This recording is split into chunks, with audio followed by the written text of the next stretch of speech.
এখন তোমাদের শোনাচ্ছি সুকুমার রায়ের যজ্ঞী দাসের মামা। তার আসল নামটি যজ্ঞ দাস। সে প্রথম যেদিন আমাদের ক্লাসে এলো, পণ্ডিত মশাই তার নাম শুনেই ভ্রুকুটি করে বললেন, যজ্ঞের আবার দাস কি? যজ্ঞেশ্বর বললে তবু না হয় বুঝি।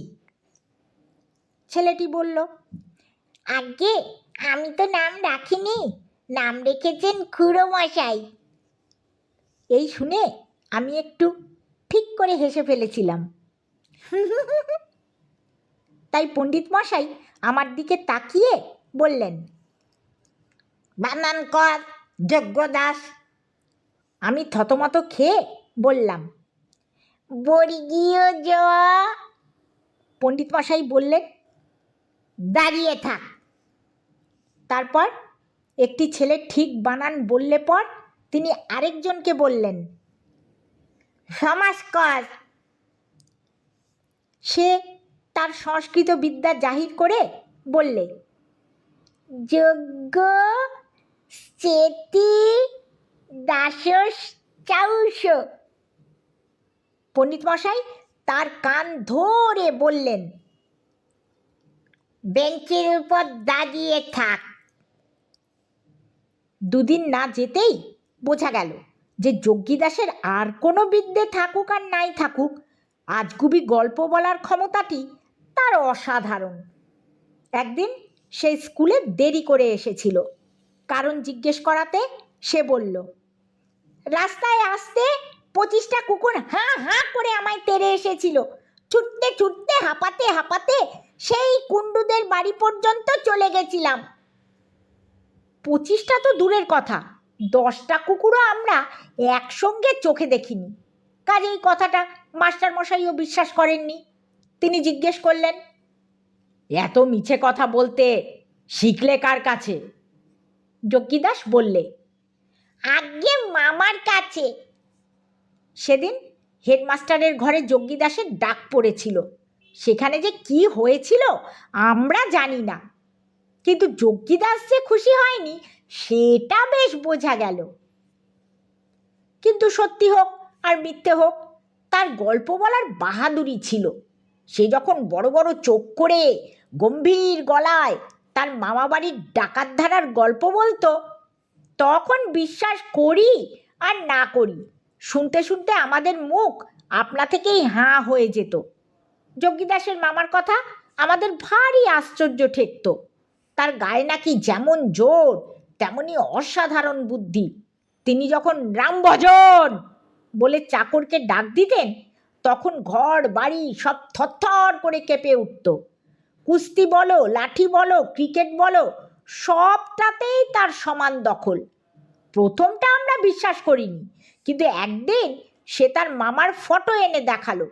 দেখলাম পালোয়ানের মতো চেহারা বটে। একবার ছুটি হতো আর যজ্ঞী দাস তার মামার বাড়ি যেত, আর এসে যে সব গল্প বলতো তা কাগজে ছাপবার মতো। একদিন স্টেশনে আমার সঙ্গে যজ্ঞী দাসের দেখা।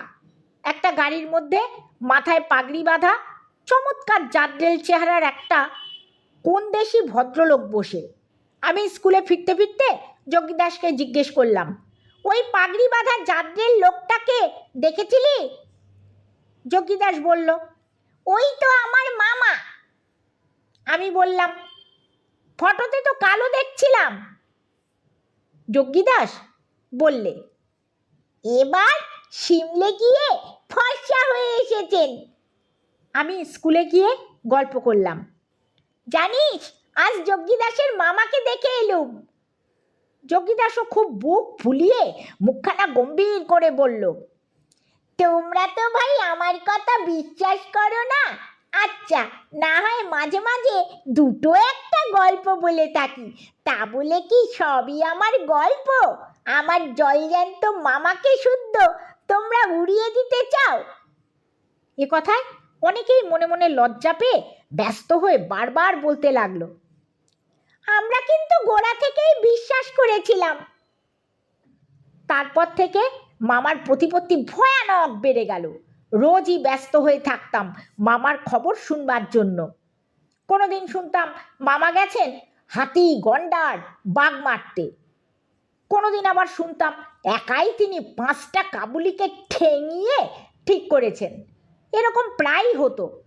তারপর একদিন সবাই আমরা টিফিনের সময় গল্প করছি, এমন সময় হেডমাস্টার মশাই ক্লাসে এসে বললেন, যজ্ঞদাস, তোমার মামা এসেছেন। হঠাৎ যজ্ঞদাসের মুখখানা আমশির মতো শুকিয়ে গেল। সে আমতা আমতা করে কি যেন বলতে গিয়ে আর বলতে পারল না। তারপর লক্ষ্মী ছেলেটির মতো চুপচাপ মাস্টার মশাইয়ের সঙ্গে চলল। আমরা বললাম, ভয় হবে না, জানো তো কীরকম মামা? সবাই মিলে উৎসাহ আর আগ্রহে মামা দেখার জন্য একেবারে ঝুঁকে পড়লাম। গিয়ে দেখি একটা রোগা কালো ছোকরা গোছের ভদ্রলোক চশমা চোখে গোবে চারার মতো বসে আছেন। যোগীদাস তাকেই গিয়ে প্রণাম করল। সেদিন সত্যি সত্যি আমাদের খুব রাগ হয়েছিল। এমনি করে ফাঁকি দেওয়া, মিথ্যে করে তার মামা তৈরি। সেদিন আমাদের ধমকের চোটে যোগীদাস কেঁদেই ফেলল। সে তখন স্বীকার করল যে ফটোটা কোনো এক পশ্চিমা পালোয়ানের, আর সেই ট্রেনের লোকটাকে সে চেনেই না। তারপরে কোনো আজগুবি জিনিসের কথা বলতে হলেই আমরা বলতাম, যোগীদাসের মামার মতো।